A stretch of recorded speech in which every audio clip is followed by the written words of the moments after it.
Boa tarde, passando para deixar a história nossa de cada dia. A história de hoje é do livro Como Nascer as Estrelas, de Clarice Lispector.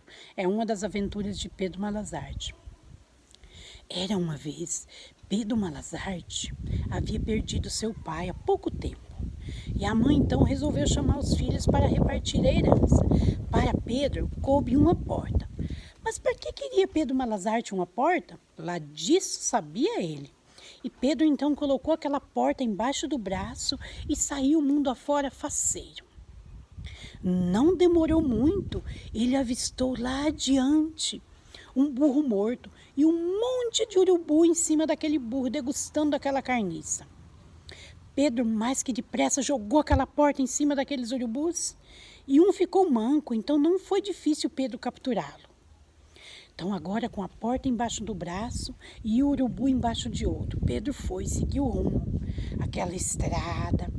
De repente, lá adiante, Pedro sentiu no ar os aflúvios de um jantar magnífico, deu água na boca. E Pedro então se aproximou da casa e bateu na porta. Foi logo recebido pela dona de casa e a sua criada malcriada, que trataram de despachar Pedro sem nada, sem um pedaço de pão seco. Pobre Pedro Malazarte queria apenas um prato de comida. Mas Pedro, enquanto elas fecharam a porta, Pedro, com auxílio daquela sua porta que ele havia herdado, ele subiu e olhou lá na cozinha. Foi de encher os olhos o que Pedro viu. Pedro viu leitão recheado naquela mesa da cozinha, peru assado, salada de fruta, doces de toda espécie, sucos. E Pedro desceu e ficou por ali, matutando o que ia inventar. Não demorou muito, o dono da casa chegou, entrou. E a mulher disse: "Ah, marido, por que não me avisaste que tu vinha? Teria preparado um jantar bom.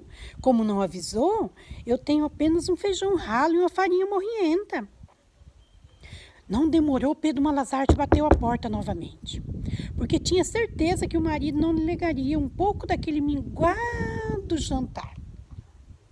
E o homem então mandou a mulher abrir a porta e recolheu Pedro Malazarte, que rapidamente sentou-se à mesa para jantar.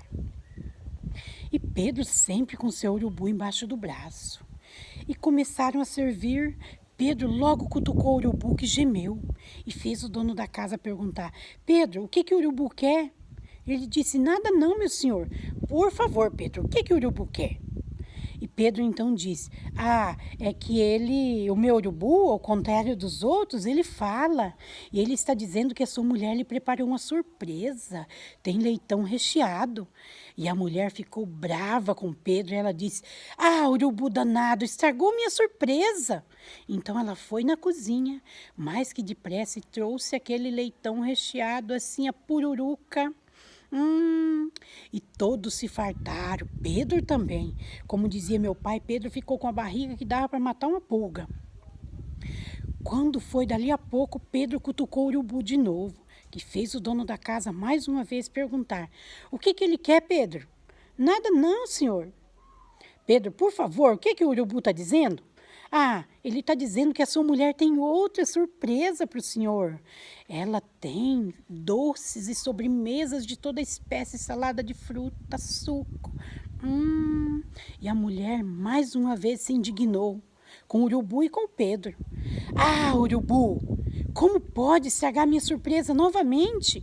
Então ela foi na cozinha e trouxe aqueles doces maravilhosos de toda espécie, salada de fruta, suco. E Pedro se fartou. E como era 1º de abril, dia de se enganar os outros, Pedro vendeu aquele urubu falsamente para o dono da casa para ele servir de espião. Mais vale uma porta desvalida e a esperteza de Malazarte do que o mundo inteiro para quem não tem arte.